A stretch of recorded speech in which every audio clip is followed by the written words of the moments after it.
ಒಟ್ಟಾರೆ ಪ್ರಕರಣದಲ್ಲಿ ಸಿ.ಟಿ. ರವಿ ಅವರು ಏನು ಹೇಳಿದ್ದಾರೆ ಅನ್ನೋದು ಒಂದು ಭಾಗ. ಅದರ ಬಗ್ಗೆ ಸಭಾಪತಿಗಳು ಏನು ರೂಲಿಂಗ್ ಕೊಟ್ಟಿದ್ದಾರೆ ಎಲ್ಲವೂ ಕೂಡ ಗಮನಿಸಬೇಕಾಗ್ತದೆ. ಆದರೆ ತದನಂತರದಲ್ಲಿ ಸುವರ್ಣಸೌಧಕ್ಕೆ ನುಗ್ಗಿ ಏನು ಗುಂಡಾವರ್ತನೆ ಮಾಡಿದ್ದಾರೆ, ಅದರ ಬಳಿಕ ಸಿ.ಟಿ. ರವಿ ಅವ್ರನ್ನ ಹೊತ್ತಾಕೊಂಡು ಹೋಗಿ, is not A ordinary person. CT. Ravi ಅವರು ವಿಧಾನ ಪರಿಷತ್ ಸದಸ್ಯರಿದ್ದಾರೆ, ಮಾಜಿ ಸಚಿವರಿದ್ದಾರೆ, ಹಿಂದೆ ನಮ್ಮ ರಾಷ್ಟ್ರೀಯ ಪ್ರಧಾನ ಕಾರ್ಯದರ್ಶಿಗಳಾಗಿ ಕೆಲಸ ಮಾಡಿದ್ದಾರೆ. ನೆನ್ನೆ ಪೊಲೀಸ್ ಸ್ಟೇಷನ್ಗೆ ಹೊತ್ತಾಕೊಂಡೋಗಿ ಅಲ್ಲಿಂದ ಮತ್ತೆ ರಾತ್ರೆಲ್ಲ ಗದಗು ಬೇರೆ ಬೇರೆ ಕಡೆ ರಾಮದುರ್ಗ ಎಲ್ಲ ಕಡೆ ಅಲ್ದಾಡಿಸಿ ಒಂದು ರೀತಿ ಟೆರರಿಸ್ಟ್ ಅನ್ಕೋಬೇಕು. ಯಾರಾದ್ರೂ ನೋಡಿದ್ರೆ ಯಾರೋ ಟೆರರಿಸ್ಟ್ ನ ಹೊತ್ತಾಕೊಂಡು ಹೋಗಿದ್ದಾರೆ ಪೊಲೀಸರು ಅನ್ನೋ ಭಾವನೆ ಬರ್ತಾ ಇದೆ. ಆ ರೀತಿ ಒಂದು ವರ್ತನೆ ಹೊತ್ತು ಏನು ನಡೆದಿದೆ ಸರ್ಕಾರದ ಕುಮ್ಮಕ್ಕಿನಿಂದ, ಇದು ಖಂಡನಾರ್ಹ. ಸುಮಾರು 450ರಿಂದ 500 ಕಿಲೋಮೀಟರ್ ಅವ್ರನ್ನ ಜೀಪಲ್ಲಿ ಎತ್ತಾಕೊಂಡೋಗಿ ಸುತ್ತೋಡಿಸಿದ್ದಾರೆ. ಅಂದ್ರೆ ಏನ್ ಮಾಡಕ್ ಹೊರಟಿದ್ದಾರೆ ಇವರು? ಏನ್ ಮಾಡಕ್ ಹೊರಟಿದ್ದಾರೆ ಇವರು? ಒಬ್ಬ ಜನಪ್ರತಿನಿಧಿಯನ್ನ ನಡೆಸ್ಕೊಳ್ತಕ್ಕಂಥ ರೀತಿನ ಇದು. ಪೊಲೀಸರ ಮೇಲೆ ದಬ್ಬಾಳಿಕೆ ಮಾಡಿ, ಪೊಲೀಸರ ಮೇಲೆ ಒತ್ತಾಯ ಮಾಡಿ ಏನ್ ದೌರ್ಜನ್ಯ ನಡೀತಾ ಇದೆ, ಇದು ಭಾರತೀಯ ಜನತಾ ಪಾರ್ಟಿ ತೀವ್ರವಾಗಿ ಖಂಡಿಸ್ತದೆ. ಇವತ್ತು ರಾಜ್ಯದ ಎಲ್ಲ ಜಿಲ್ಲೆಗಳಲ್ಲಿ, ಜಿಲ್ಲಾ ಕೇಂದ್ರಗಳಲ್ಲಿ ಇವತ್ತು ಪ್ರತಿಭಟನೆ ಕೂಡ ನಾವು ಆಯೋಜನೆ ಮಾಡಿದ್ದೇವೆ.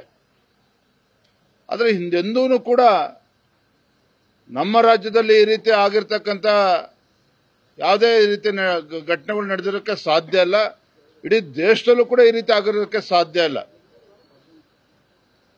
4-5 ಪೊಲೀಸ್ ಸ್ಟೇಷನ್ ಕರ್ಕೊಂಡೋಗಿ ಅಲ್ಲಿ ಕೂರಿಸಿ, ನಮ್ಮ ವಿರೋಧ ಪಕ್ಷದ ನಾಯಕರನ್ನು ಕೂಡ ಅಲ್ಲಿ ಒಳಗೆ ಬಿಟ್ಟಿಲ್ಲ, ವಕೀಲರನ್ನ ಒಳಗೆ ಬಿಟ್ಟಿಲ್ಲ. ಸಿ.ಟಿ. ರವಿ ಅವರು ಏನೋ ಕಂಪ್ಲೇಂಟ್ ಅನ್ನು ಕೊಟ್ಟಿದ್ದಾರೆ, ಅದನ್ನು ಕೂಡ ರಿಜಿಸ್ಟರ್ ಮಾಡಿಕೊಂಡಿಲ್ಲ. ನಮ್ಮೆಲ್ಲ ಕಾರ್ಯಕರ್ತರು ಪಾಪ ಎಲ್ಲ ಇಡೀ ರಾತ್ರಿ ಪೊಲೀಸ್ ಠಾಣೆ ಮುಂದೆ ಕೂತಿದ್ದಾರೆ, ಪ್ರತಿಭಟನೆ ಮಾಡಿದ್ದಾರೆ. ಪಾಪ ಸಿ.ಟಿ. ರವಿ ಅವರಿಗೆ ತಲೆಗೆ ಪೆಟ್ಟು ಬಿದ್ದಿದೆ, ಆಸ್ಪತ್ರೆ ಕೂಡ ಕರ್ಕೊಂಡೋಗಿಲ್ಲ. ಅತಿರೇಕದ ವರ್ತನೆ ಮತ್ತು ಇದು ಸರ್ಕಾರದ ಕುಮ್ಮಕ್ಕಿನಿಂದ ಇದು ನಡೆದಿರ್ತಕ್ಕಂಥದ್ದು. ಈಗ ಇನ್ನು ಮ್ಯಾಜಿಸ್ಟ್ರೇಟ್ ಮುಂದೆ ಪ್ರೊಡ್ಯೂಸ್ ಮಾಡ್ತಾರೆ ಅಂತೇಳಿ ಮಾಹಿತಿ ಬರ್ತಾ ಇದೆ. ನಾನು ಕೂಡ ತೆರಳ್ತಾ ಇದ್ದೇನೆ. ಬಿಜೆಪಿ ಯಾವ ರೀತಿ ನೋಡುತ್ತೆ ಸರ್? ಕಾಂಗ್ರೆಸ್ನವರು ಒಂದು ಮಹಿಳೆಯ ಗಲಭೆಗೆ ಧಕ್ಕೆ ಅಂತ ಹೇಳ್ತಿದ್ದಾರೆ, ಅಥವಾ ಅದನ್ನ ಬಿಟ್ಟು ಕೇವಲ ರಾಜಕಾರಣಕ್ಕೋಸ್ಕರ ಪ್ರತಿಭಟನೆ ಅಂತ ಹೇಳ್ತಿದ್ದಾರೆ. ಆ ಒಂದು ವಿಚಾರವನ್ನು ಮಹಿಳೆ ಮೇಲೆ ಧಕ್ಕೆ ಆಗಿದೆ, ಅದ್ರ ಬಗ್ಗೆ ಮತ್ತೆ ಮಾತನಾಡೋಣ. ಅದು ಕೂಡ ಗಂಭೀರವಾಗಿರ್ತಕ್ಕಂಥ ವಿಚಾರ. FSL ರಿಪೋರ್ಟ್ ಬರಬೇಕು.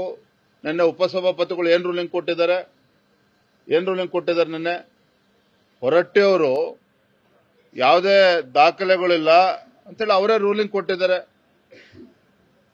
ತದನಂತರ ಕೆಲವು ವಿಡಿಯೋ ಎಮರ್ಜ್ ಆಗಿದೆ, ಅದು ಯಾವ ಸತ್ಯಾಸತ್ಯತೆ ಏನು ಅಂತೇಳಿ ಗೊತ್ತಾಗಬೇಕಲ್ಲ.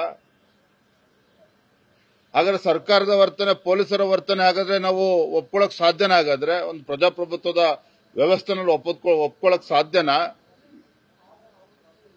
ಹಿಂದೆ ಬೆಳಗಾವಿನಲ್ಲಿ ಕಳೆದ ತಿಂಗಳು ಏನೊಬ್ಬ ಅಧಿಕಾರಿ ರುದ್ರೇಶ್ ಆತ್ಮಹತ್ಯೆ ಮಾಡಿಕೊಂಡ್ರು. ಆತ್ಮಹತ್ಯೆ ಮಾಡ್ಕೊಳ್ತಕ್ಕಂಥ ಮುಂಚಿತವಾಗಿ ವಿಡಿಯೋಗಳು ಅವರ ಮೆಸೇಜ್ಗಳು ಎಲ್ಲವೂ ಕೂಡ ಹರಿದಾಡ್ತು. ಯಾವ ರೀತಿ ಸಚಿವರ PA ದಬ್ಬಾಳಿಕೆ ನಡೀತಾ ಇದೆ, ತಹಶೀಲ್ದಾರ್ ಕಚೇರಿಯಲ್ಲಿ ಯಾವ ರೀತಿ ಅವ್ಯವಹಾರ ನಡೀತಾ ಇದೆ ಅಂತೇಳಿ. ಅವನ ವಿರುದ್ಧ ಯಾರು ಅರೆಸ್ಟು ಕೂಡ ಆಗಲಿಲ್ಲ.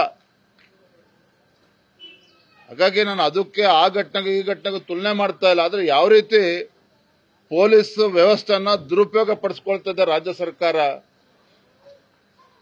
ಮತ್ತೆ ಸಿ.ಟಿ. ರವಿ ಅವ್ರನ್ನ ರಾತ್ರಿಡೇ ಅವ್ರನ್ನ ಕುಡಿಯೋದಕ್ಕೆ ನೀರು ಕೊಡದೇನೆ